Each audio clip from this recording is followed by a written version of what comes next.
윤석열 정부의 성공에 힘을 보태겠다며 국민의힘 차기 당권 도전에 나선 황교안 전 대표. 박근혜 정부 대통령 권한대행, 국무총리, 법무부 장관, 자유한국당 미래통합당 대표 역임. 이태원 참사의 책임 소재를 두고 정쟁이 심화되는 것에 대해 우려하면서 국민의힘 전당대회를 통해 윤석열 정부에 힘을 실을 강력한 여당을 만들겠다는 포부를 밝혔는데, 그 정부가 국민들을 위해서 제대로 일할 수 있도록 도와야지 자꾸 딴지 걸고 잘못된 일이라고 생각합니다. 황교안 전 대표가 본 정치권 과제와 차기 전당대회 집중 분석합니다.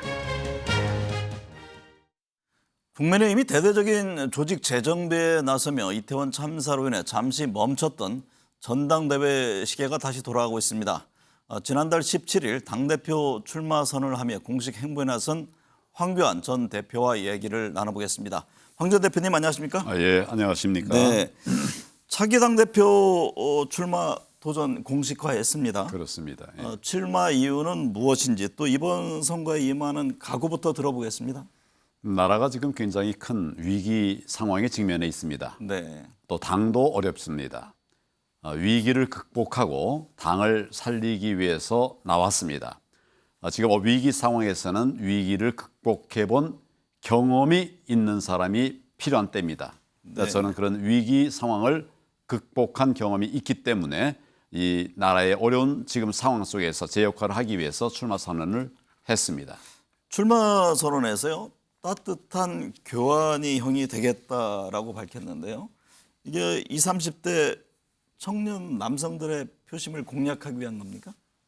뭐 사실은 어려운 모든 분들을 위한 것이죠. 네. 지금 이제 기대 언덕이 없다 이런 말씀들을 많이 하지 않습니까? 제가 그런 기대 언덕이 되겠다 뭐 이런 생각이고, 이건 뭐 남성 여성을 떠나서 모두의 형이 되겠다.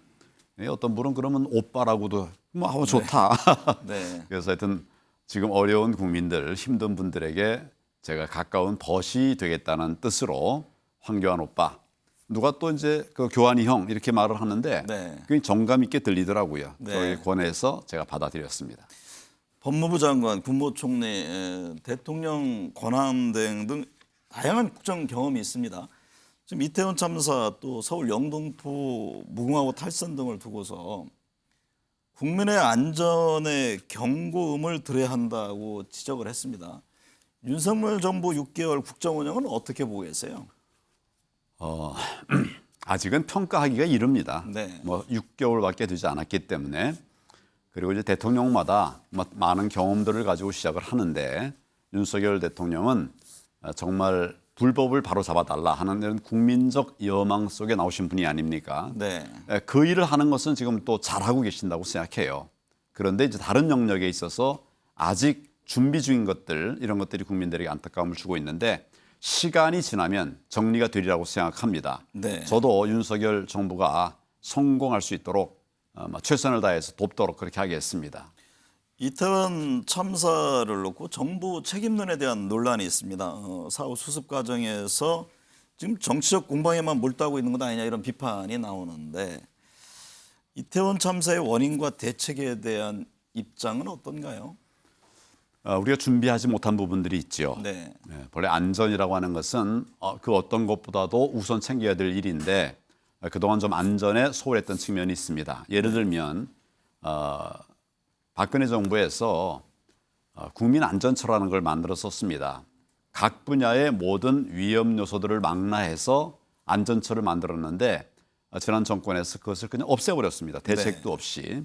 준비 안 된 채로 이제 국민 안전이 이렇게 노출된 상태가 됐는데, 그럴수록 우리 공무원들이 더 최선을 다하고 또 국민들도 안전을 지켜줘야 되는데 이런 여러 부분들에서 구멍이 났다고 생각합니다. 네. 신속하게 빨리 정상화해야 된다. 안전보다 더 중요한 국민적 가치는 없기 때문입니다. 네.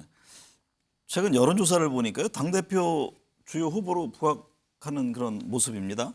유승민, 안철수, 나경원 등의 후보군이 있지만 황 전 대표도 지지율 5%, 당 지지층에서는 10%를 넘긴 조사가 있던데요. 현재 후보 간 지지율 흐름은 어떻게 보고 계세요? 저는 뭐 여론조사는 늘 그의 일비할 필요 없다 네. 이런 생각을 하고 지금은 이제 아직 뭐 사실은 이제 스타트도 시작되지 않은 상황이죠. 네. 결과적으로는 결승선에서 누가 뜻을 이루는가 이것이 중요하다고 생각합니다. 저는 뚜벅뚜벅 당을 지키고 나라를 지키기 위한 그 길을 가도록 하겠습니다. 결국 국민들께서 현명한 판단을 해 주시리라고 생각을 합니다. 황 전 대표의 재부상에 대해서 친윤 그룹이 남모를 소가리를 하고 있다는 얘기가 들립니다. 뭐 가뜩이나 친윤 비윤 구도로 갈 경우에 유승민 전 의원의 부각 속에 이 표 분산을 우려한 건 아니냐 이런 시각인데요. 차기 당대표 구도는 어떻게 보고 계세요? 뭐 저는 늘 우리 안에 사람이 많아서 문제가 아니라 사람이 인재가 없어서 문제라고 생각을 해 왔었습니다. 네. 뭐 소가리를 할 정도라고 하면 뭐 저는 오히려 잘된 일이다 이런 생각을 하고 네. 많은 분들이 이제 지금 뛰고 계시는데 좀 바람직하게 보고 있고 다만 이제 우리 내부 총질은 하지 말자 저의 일관된 입장입니다. 네. 우리가 싸울 상대는 종북 좌파라고 하고 또 우리 나라를 망가뜨리는 이런 세력이라고 할 수 있죠. 네. 우리끼리 싸울 일은 아닙니다. 우리 그렇게 힘이 남아있지는 않습니다. 네. 그래서 저는 앞으로의 모든 과정에서 타겟을 분명히 하고 싸울 대상을 확실하게 해서 나라와 국민과 당을 지키는 일에 최선을 다하도록 하겠습니다. 황 전 대표는 친윤과 비윤을 굳이 구분한다면 어느 쪽입니까? 저는 늘 얘기하듯이 친한입니다. 친한, 예, 친한국. 한국. 네. 전에도 제가 이제 당대표 나왔을 때 얼마 안 돼가지고 친황계가 생겼다고 그러더라고요. 네. 빨리 없애라. 네. 지금 친박, 친이 갖고도 우리가 감당기 어려운데 무슨 또 친황이냐. 앞으로 그 말하면 징계하겠다. 네. 제가 그런 말을 했었습니다. 네. 국민의힘 비대위가요 당협위원장 교체에 나섰는데 이 교체가 아니라 뭐 공석을 채우는 것이다 이런 얘기를 합니다만 개파 간 갈등을 우려하는 목소리가 나옵니다. 이게 사실 공천을 둘러싼 뭐 충돌 문제는 어제 오늘의 일이 아닌데요. 이 점은 어떻게 보세요? 만약 그런 것이 사실이라면 정말 안타까운 일이고요. 네. 지금 우리는 이제 개파 얘기할 때가 아니고 똘똘 뭉쳐서 국민들을 위해서 대한민국을 지켜내야 되는 그런 상황이라고 생각하고 네. 그 가장 큰 책임이 우리 국민의힘에 있지 않습니까? 네. 우리 안에 그런 것들이 나오는 건 참 안타깝게 생각하고 저는 사실은 개파를 없애자 그런 아젠다로 당 대표에 출마했었습니다. 과거에. 아직도 이제 이렇게 그런 말들이 반복되는 점에 대해서 안타깝게 생각합니다. 똘똘 뭉쳐야 됩니다. 우리가 지난 문재인 대통령이 당선될 때도 우리 후보하고 안철수 후보와 합하기만 했어도 그런 탄핵의 엄혹한 상황 속에서 우리가 이길 수가 있었습니다. 네. 나눠져서 졌죠. 뭉쳐야 됩니다. 박근혜 전 대통령 사면 이후에 향후 어떤 정치적 움직임의 공간이 있을 것으로 보십니까? 뭐 어떤 공간을 찾아갈 일은 아니고 네. 결국 저는 하여튼 국민에게 답이 있다. 네. 이런 시각에서 관점에서 나가고 있고요. 그동안 이제 소홀히 되었던 분들 예를 들어서 이승만 대통령, 이승만 건국 대통령 또 박근혜 대통령도 마찬가지고 우리가 그동안 놓치고 잃었던 이런 부분들을 채워 나가면 큰 모멘텀이 생길 수 있다고 생각을 합니다. 네. 전당대회 시기와 룰을 둘러싼 논란도 한창인데요. 안철수 의원은 현행 유지가 최선이다 이런 입장이고 황 전 대표는 얼마 전에 보니까 100% 국민의힘 당원 투표를 주장하셨던데요. 전당대회 시기 또 룰에 대한 입장은 어떻습니까? 저는 이제 원칙이 뭐냐 이런 관점에서 봐야 된다고 생각합니다. 네. 비대위는 정말 비대위죠. 비상 상황을 빨리 끝내고 정상 상황으로 가야 된다고 생각합니다. 그런 면에서 저는 가급적 빠른 게 좋다. 네. 뭐 전당대회 준비하는데 한 3개월 정도면 불가능하지 않습니다. 네. 그런 면에서는 빨리 하는 게 좋겠다 이런 생각을 가지고 있습니다. 근데 룰에 대한 얘기를 한마디 더 해야 될 것 네. 같습니다. 지난번 이제 우리 대선 후보 대선 후보 경선 과정에서 룰 미팅을 한 번도 갖지 않았어요. 네. 그러니까 어떤 룰에 의해서 우리가 준비를 해야 될지 국민들에게 무슨 아젠다로 호소해야 될지를 알 수가 없게 이렇게 만들어버린 것이죠. 네. 그 룰 미팅을 통한 공정한 경쟁 시스템은 꼭 필요하다 이런 생각이 들고요. 비율에 대해서는 이제 뭐 여러 가지 의견들이 있죠. 근데 이건 당 대표 선거는 우리 당의 대표를 뽑는 거 아닙니까? 네.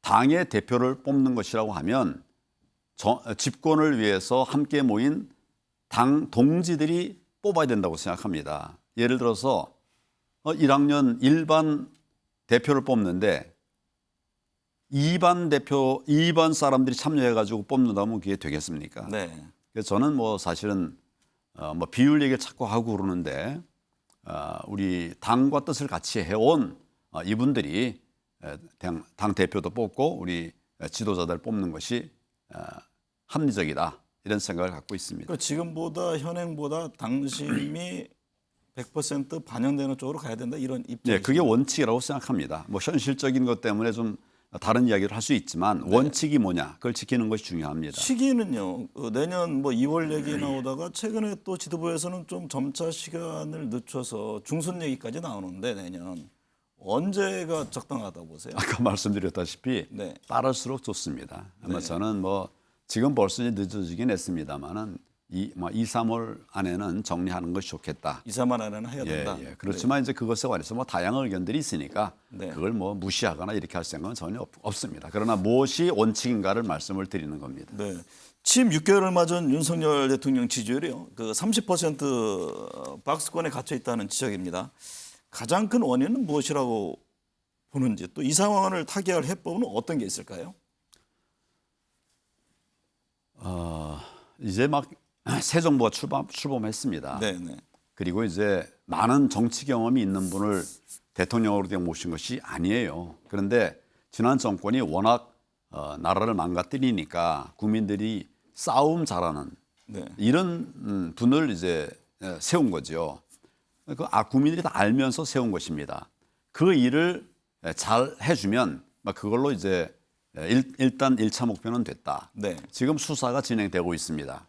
조금 이제 답답하다 이런 생각을 하는 분도 있는데 사실은 이제 쉬다가 다시 시작하니까 좀 시간이 걸릴 수 있을 것 같아요. 그러나 뜻을 정했으면 반드시 이루리라 이런 생각을 합니다. 그래서 조금 기다려주고 그 대신에 이제 국민들 특히 이제 우리 국민의힘은 좀 대통령을 전폭적으로 지원해서 이분이 잘하는 점을 키우고 모자라는 점은 부족한 점은 국민들이 알면서 뽑지 않았습니까? 네. 우리가 보완해 나가면 우리가 뜻하던 바를 이룰 수 있다.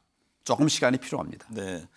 대통령 해외 순방 때요. MBC 기자에 대해 출국 전용기 탑승을 불허해서 이게 언론 탄압 논란이 제기됐는데요. 여권 안에서도 좀 이견이 있어 보입니다. 이번 대통령실 조치에 대한 입장은 어떻습니까? 뭐 참 상황이 참 안타깝습니다. 네. 그렇지만 그 평가에 대한 이런 것보다도 저는 좀 본질적인 문제로 들어가서 MBC가 과연 그 잘하고 있나 그렇게 말할 수 있는 상황인가 저는 그런 생각을 합니다. 대통령 순방 과정에서도 뭐 여러 오보를 내고 오보라기보다도 좀 악의적인 이런 잘못된 보도를 냈거든요. 한두 건도 아니고 이어서 갖고 뭐 김건희 여사에 대해서도 마찬가지고 그래서 지금은 오히려 MBC의 자성이 필요하다고 생각합니다. 네. 언론이 언론다와의 존경을 받지 않겠습니까? 이 점은 뭐 그런 점에서의 검토가 필요하다고 생각합니다. 법무부 장관 하셨는데요. 지금 국회 법사위에서 검찰 수사권 복구 관련한 이 시행령을 놓고 여야가 지금 충돌하고 있습니다. 전 법무부 장관으로서 이 시행령 문제는 어떻게 보고 계세요? 정상적인 시스템은 아니죠. 네. 법에 따라서 해야 되는데 이걸 검수완박법이라고 하는 이런 정말 반민주적 악법에 의해서 막아버리지 않았습니까? 네. 정상화해야 된다고 생각합니다. 네. 검수완박법 정말 잘못된 것이 정상화 안 하니까 엉터리 법을 만들어 놓으니까 이제 답답한 우리 국민 당이 답답한 정부가 이제 그걸 극복하기 위한 이제 이런 방안들을 마련한 거죠. 네. 그런 편법을 쓰도록 만들지 말고 정상화해야 됩니다. 검수완박법을 완전히 검수원복자 썼네요. 검수원복으로 되돌려놔야 된다고 생각합니다. 시행령이 아니라 법을 개정해서 해야 된다 이런 그게 말씀이시죠? 원칙이고 네. 그리고 안 되면 할 수 있는 범위 안에서 잠정적으로는 시행령을 활용하는 것도 필요하다. 네. 북한이 그 미사일 등 이제 각종 도발이 계속되고 있습니다. 미국 백악관은 북한의 7월 핵실험 또 대륙간 탄도 미사일 시험 발사 가능성을 제기하고 있는데요. 이 지금 남북 문제가 굉장히 강대강 대치거든요. 국민들이 불안한데 이 남북 문제는 어떻게 풀어가야 한다고 보세요? 그러니까 가장 중요한 것은 국민의 안전 문제입니다. 네. 어떤 상황에서도 국민이 안전이 위협받는 이런 상황을 만들면 안 되는 것이거든요. 네. 북한과의 문제는 결국 북핵 문제입니다. 네. 무모하게 북핵을 개발해 나간 북한의 문제가 있습니다. 이 문제를 해결하지 않고서는 다른 무엇도 무용지물입니다. 저는 북핵 폐기 또는 그에 준하는 이런 노력들을 계속 해나가는 것이 가장 중요하다고 생각을 하고 그 다음에 그리고 이제 그 다음에 뭐 대화나 이런 것들을 이어갈 수 있다 그런 생각을 합니다. 대표님이 이념 스펙트럼이 어느 쪽입니까? 저는 확실하게 네. 헌법 가치에 충실한 사람이죠. 네. 예, 저는 이념 스펙트럼을 얘기해 본 바도 없고 네. 그럴 필요도 없다고 생각합니다. 네. 헌법 가치가 요즘 말하는 보수고 그러니까 많은 분들이 이제 보수 그러면 이제 좀 고루하게 이렇게 보는데 네. 저는 보수라는 것의 의미가 뭐냐면 결국 지키자는 건데 나쁜 걸 지키면 이건 나쁜 보수죠. 그러니까 보수도 극보수가 있고 뭐 합리적 보수, 개혁적 보수 이렇게 칭하지 않습니까? 뭐 그 저는 헌법 보수입니다. 공간에서는 헌법 보수. 네. 그래서 이제 극보수 이런 말씀을 하시는데 극자를 쓸 때는 폭력이나 불법이 개입돼야 곡자를 쓰는 겁니다. 네. 그냥 이제 센 투쟁을 했다 이러면 그럼 뭐 운동선수 다 극이야 그건 아니죠. 네. 입법, 사법, 행정 3부를 아우르는 국정 경험을 갖고 있는 황교안 전 대표. 이번 당권 도전에 민심, 당심은 어떻게 화답할까요? 오늘 함께해 주셔서 감사합니다. 감사합니다. 수고 많으셨습니다.